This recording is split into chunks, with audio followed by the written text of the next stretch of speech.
Hi everybody, it's Gail from Gail's Bookish Things. I'm going to do week 2.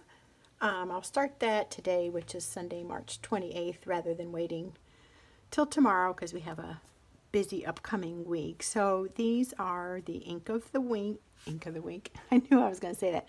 Ink of the Week potential winners. So I selected 6 colors that I thought were kind of Eastery colors. These two especially, and maybe this Monteverde Mulberry Noir look like Easter egg colors to me. Yeah, but I just thought they were all kind of Eastery. So we will roll the dice here and see which one's going to be the lucky winner. And just to recap, last week I had 6 that were focusing more on blues, or obviously some were more aqua or turquoisey. But the winner last week was I had this all wrong, Monteverde Capri Blue. That's this one. I did do a correction video. What actually won was the Robert Oster Crystal Marine, but I had the colors swatched wrong, and I tried to fix my notes there just for future reference. I'll probably go back and redo that so it looks a little bit better. It's pretty sloppy and thrown together. I tried to be somewhat more readable or legible for this week. So I think all of these are going to be fun to try if they're the winner, because they're all slightly different. These are all samples that I have received from my kind and generous pen friends, and I think maybe 1 or 2 of them are from a surprise sample thing that I got from Goulet Pens. So let's see. It won't really bounce, we determined that, but we'll just shake it up in my hand. And one, okay, that one last week. That's funny. I rolled 2 ones. Maybe the dice loves to fall in there. I am not unhappy with that. I'm just surprised that it's a 1 again. I thought it'd be fun to have like some variety here, but maybe I'm just destined to roll 1s.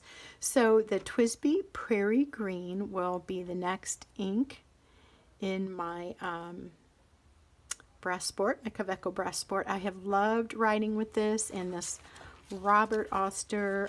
Let's flip back to my disorganized notebook here.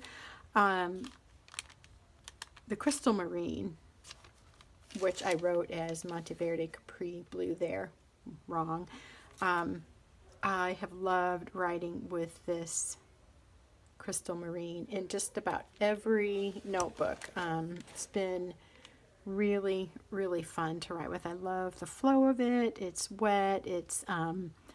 I see a lot of shading in the papers that I'm using with this, so super happy. And one of the evaluations I'm giving myself on these pen inks is, would I consider buying it? You know, they're all very pleasurable to experiment with. You know, oh, that's neat, that's pretty color, whatever. It's all fun. But for me, the kind of the big test is, would I like to buy this ink and use it all the time? So with the Robert Oster Crystal Marine, I definitely would consider buying it.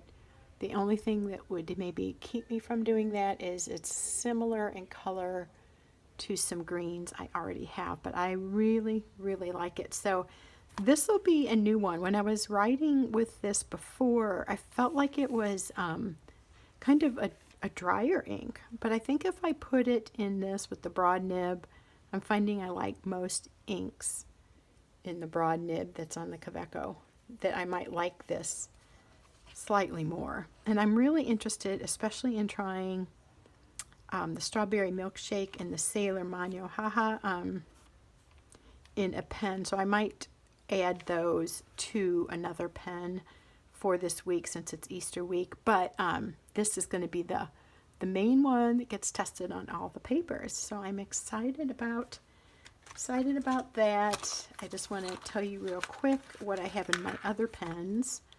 I just have my Kawecos and a Lamy, and I have my cement gray inked up as well with the Ackerman 27 Bezweeden. I don't know how to pronounce that correctly. I have my Lamy in, let's see, oh yeah, that's the tourmaline. Really nice writing experience. It's so similar to the Crystal Marine. I like them both.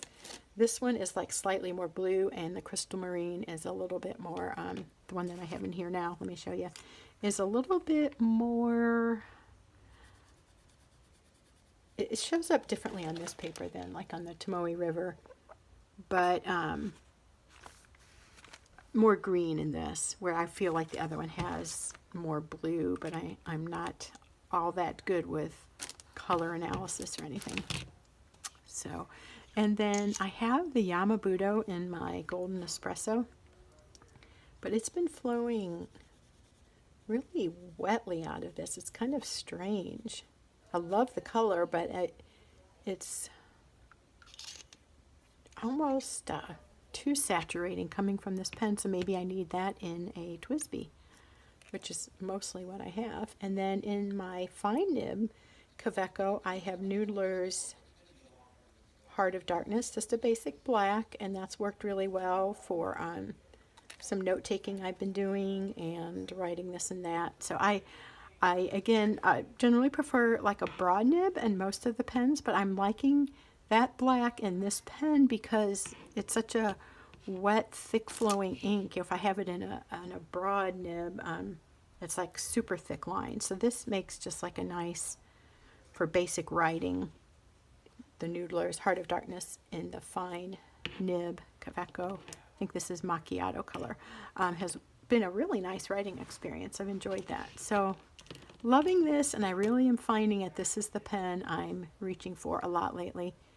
I am consistently happy with that. And then I do have, let me grab my other one.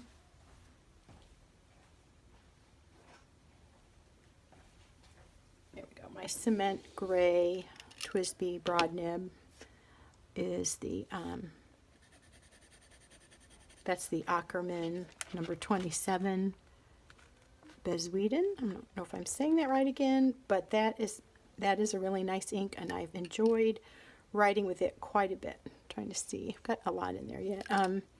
That one, I think maybe it doesn't do as well on this Stalogy paper. It's not as exciting, but when I write on the Cosmo Airlight or the Tomoe River, this is a fun ink, and you occasionally get, I'm not sure if it will show up on this, but you get a little bit of like red shading to it, or maybe a bit of a sheen. So there we go. Number one wins again, TWSBI Prairie Green. It's going to go in the Kaweco broad nib, and we'll catch you next week or shortly thereafter, maybe early the following week, since it'll be Easter Sunday. Anyway, hope you have a great week. Thanks for watching, and we'll see you next time.